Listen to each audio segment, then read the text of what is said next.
রাতের আধারে সরকারি জমি দখল করে ক্ষমতার জোরে ক্লাব ঘর তোলা হলেও শেষ রক্ষা হলো না এক যুবদল নেতার।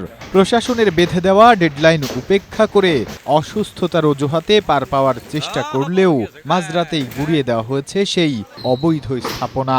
শরীয়তপুর শহরের দুবাই প্লাজার সামনে সরকারি জমিতে পৌরসভা যুবদলের সাবেক সাধারণ সম্পাদক নুরুজ্জামান ব্যাপারীর গড়ে তোলা এই ক্লাবটি সম্পূর্ণ উচ্ছেদ করেছে সদর উপজেলা প্রশাসন।